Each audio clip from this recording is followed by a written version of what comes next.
Bismillahirrahmanirrahim. Assalamualaikum warahmatullahi wabarakatuh. Alhamdulillah, Allahumma sholli ala sayyidina Muhammad wa ala ali sayyidina Muhammad. Yang sama kita hormati keluarga besar, pejabat, pegawai PT PN 4, bapak-bapak, ibu-ibu, jamaah fardu subuh, insyaallah semuanya dimuliakan Allah Subhanahu wa taala. Amin ya rabbal alamin. Saya mengkhususkan 1 bulan 7 titik untuk tausiah di Pekanbaru dan sekitarnya. 2 titik sebelum sholat Jumat, setelah Jumat, malam Sabtu, Sabtu subuh, dan Sabtu siang. Pekan kedua, bulan ini pekan pertama dimajukan, dipercepat. Termasuklah subuh Sabtu ini kita bisa berjumpa di masjid. Bagi saya masjid ini bersejarah karena saya pulang ke Pekanbaru bulan Agustus 2008, bulan Ramadan. Saya selalu sholat di sini bersama almarhumah ibu saya. Jadi kalau saya rindu dengan almarhumah, saya zuhur mampir ke sini karena dulu kami selalu sholat di sini. Masjid ini strategis di pinggir jalan, bagus, dingin, apalagi siang Ramadan banyak orang tidur di sini. Saya ada kajian rutin di sini. Dulu setiap siang dan setiap Ramadan saya selalu diberikan kesempatan Ustaz Makodam dari tahun 2008 sampai sekarang. Mudah-mudahan silaturahim kita bisa tersambung. Tahun 2009 saya diminta oleh Ustadz Dr. Johar Arifin untuk mengisi pengajian di Masjid Islamic Center Bangkinang Selasa subuh. Waktu itu Ketua MUI Kapar Ustadz Dr. Mawardi Muhammad Saleh. Pesan beliau, Ustadz Somad bacakan kitab At-Tarhib wa Tarhib karya Imam Al-Munziri. Isinya hadis-hadis tarhib motivasi beramal, tarhib ancaman. Lalu saya mengkaji kitab itu sampai akhirnya berubah bupati, nama saya pun tak masuk lagi. Biasa. Nah, lalu kemudian itulah kenapa buku ini saya lanjutkan waktu terbentuk Yayasan Tabung Wakaf Umat. Buku ini terus kami kaji dan sekarang sudah sampai subuh ini pada hadis yang ke-296. Nama kitabnya kalau mau dibeli atau di-download, At-Tarhib wa Tarhib, ancaman dan motivasi. Nama penulisnya Imam Al-Munziri. Kitab aslinya terlalu tebal, 1000 halaman. Lalu datang Imam Al-Hafiz Ibnu Hajar Al-Asqalani diringkas menjadi Mukhtasar At-Tarhib wa Tarhib. Sekarang kita masuk hadis. Qala al-Imam Al-Hafiz Al-Munziri bisanadihi. Imam Al-Munziri dengan sanadnya meriwayatkan sampai kepada seorang laki-laki namanya Usamah bin Zaid. Usamah artinya singa. Kalau ibu bapak ingin punya anak yang gagah perkasa, kasih dia nama Usama. Nama anak saya Usama, Ustadz Sami Ahmad Misbahi Ibadillah. Usama bin Zaid. Nabi punya anak angkat namanya Zaid bin Harithah. Datang orang panggil dia Zaid bin Muhammad. Zaid anak Muhammad, Zaid anak Muhammad. Turun ayat. Maka Muhammadun aba ahadin min rijalikum. Muhammad bukan bapak kamu, walakin Rasulullah, dia adalah Rasul utusan Allah. Ud'uhum li abaihim, panggillah anak angkat itu kepada ayah kandungnya. Nah, jadi kalau ada bapak ibu mohon maaf punya anak adopsi, anak angkat, jangan dipakaikan di akte di KTP-nya bin kita. Pakai bin asli bapak. Anak angkat saya ini Pak Ustaz tak tahu bapaknya, karena saya pulang sholat subuh dapat kardus depan rumah. Tak mungkin bin kardus. Nah, pakai bin Abdillah, anak hamba Allah. Abdillah Abdurrahman Misalnya Abdul Somad,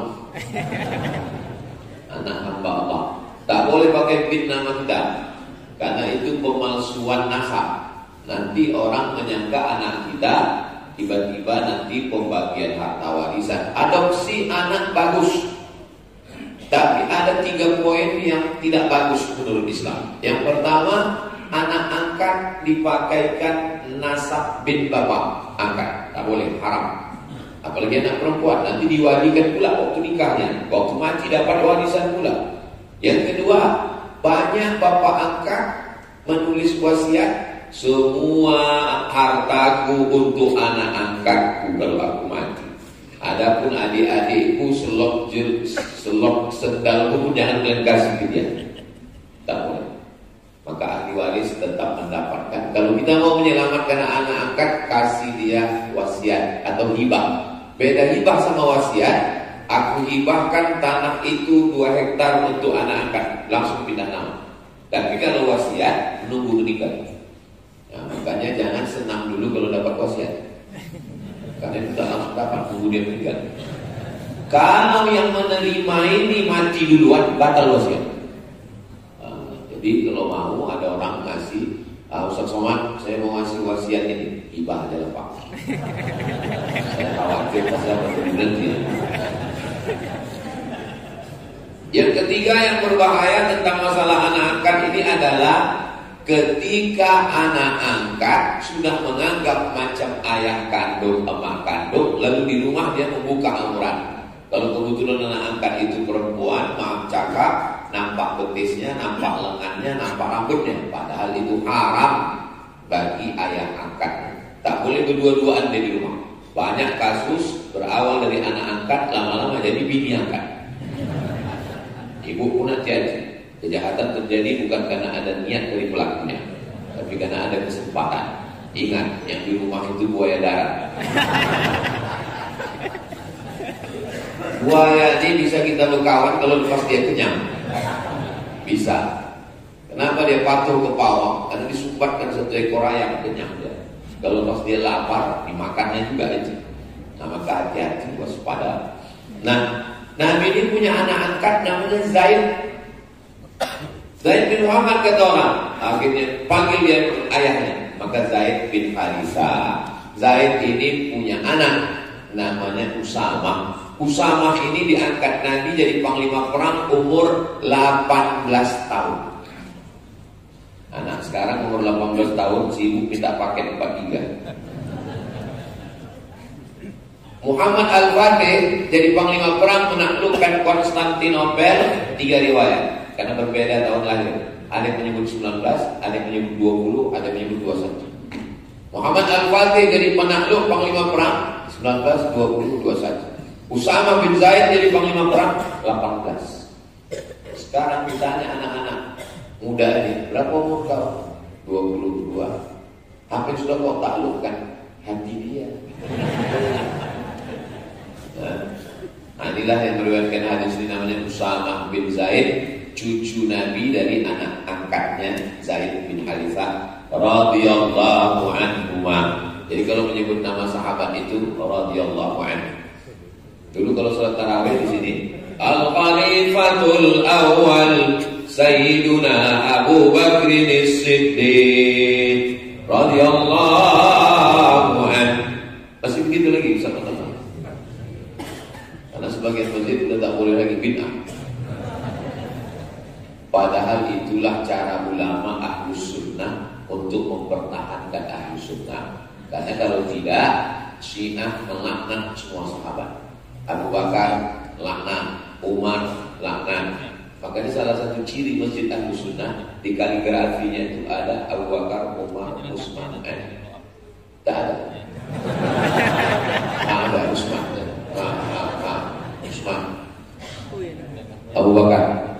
Untung ada. Tak ada, curiga juga kita ini. Begitulah cara ulama Ahlus Sunnah, ditulis nama Abu Bakar dan dilantunkan. Al-Khalifatul Tsani Sayyiduna Umar ibn al-Khattab radhiyallahu anhu. Karena Syiah punya doa namanya doa laknat dua berhala Quraisy. Yang dia maksud dua berhala Quraisy, Abu Bakar dan Umar. Abu Bakar dan Umar itu setiap selesai sholat subuh dilaknat, Allahumma la'an sonamai Quraisy. Mudah-mudahan Allah menyelamatkan Riau Indonesia dari Syiah. Radhiyallahu anhu. Qala, dia berkata, qala Rasulullah SAW, Nabi bersabda, man suni'a ilaihi ma'rufun, siapa yang dikasih kebaikan, siapa yang dibuatkan kebaikan. Saya subuh ini dibuatkan kebaikan. Subuh tadi disambut, sampai ke dalam dikasih teh, minum, makan kue. Jamaah belum, saya udah lama saya dibuat tadi.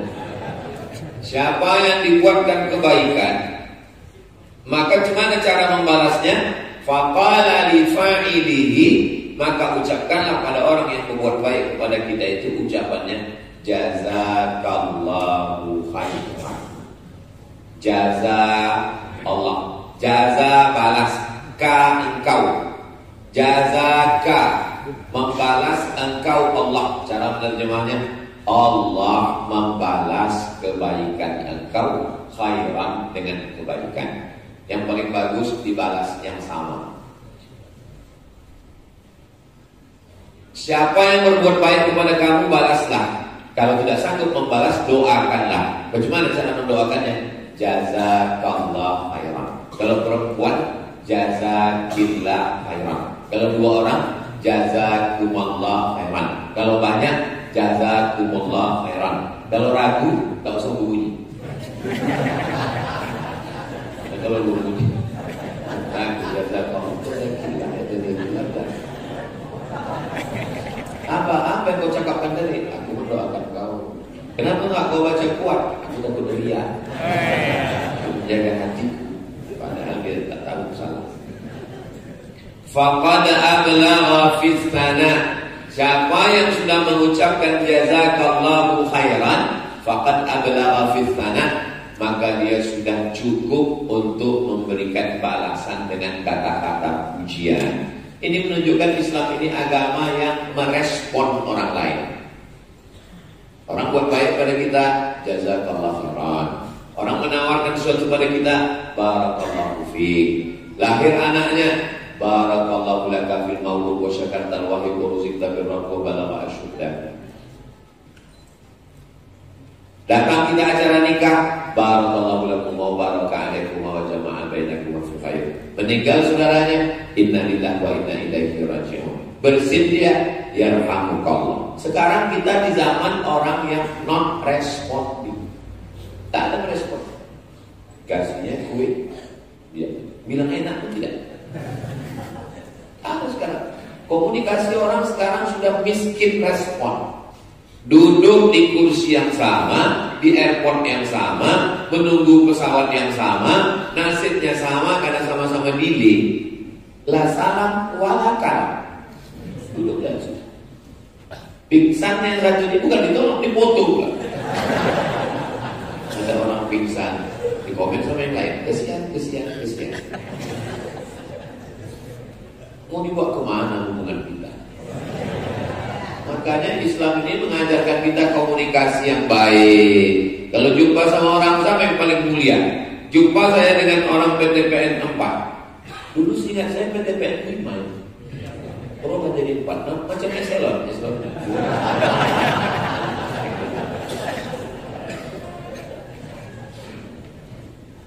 Jumpa yang paling mulia kalau berdua jumpa, man awwalu man yabda'u salam. Yang pertama kali mengucapkan salam, itulah orang paling mulia. Jadi kalau saya jumpa sama jamaah itu duluan mengucapkan salam. Nah, itu lebih mulia di pandangan Allah. Assalamualaikum Ustaz. Oke, kalau saya jumpa sebelum dia salam, saya dulu Assalamualaikum. Waalaikumsalam. Kenapa? Karena banyak orang menganggap aku kan bos, aku kan pejabat, aku kan orang kaya. Ngapain duluan mengucapkan salam? Enak aja. Kalian yang mengucapkan salam ke saya. Dalam Islam, siapa yang merespon duluan? Macam mana waktu ketemu wajah cerah? La tahqiranna minal ma'rufi syai'an. Jangan sepelekan perbuatan baik. Antal fa'akhaka biwajhin talqin. Jumpa dengan orang wajah yang cerah. Jangan jumpa sama orang muka ditekuk macam jeruk purut dipijak gajah. hancur. Ketika jumpa bersalaman, ma'min muslimaini, dua orang muslim yang tabiani berjumpa wa yatasafahani berjabat tangan, illa ghufira lahuma, diampunkan Allah dosa mereka berdua, malam yatafarraqa, sebelum berpisah. Tahadu tahabu, saling berbagi hadiahlah kamu, maka kamu akan berkasih sayang. Berbagi hadiah, tak bisa ngasih hadiah, mengucapkan terima kasih, syukran, dibalas dengan afwan. Diberi sesuatu kebaikan, mampu membalas, balas. Tak bisa membalas, jazakallahu khairan. Jazakallahu khairan. Jaza, membalas. Ka, engkau. Allah, Allah. Khairan, kebaikan. Semoga Allah membalas perbuatan baikmu ini dengan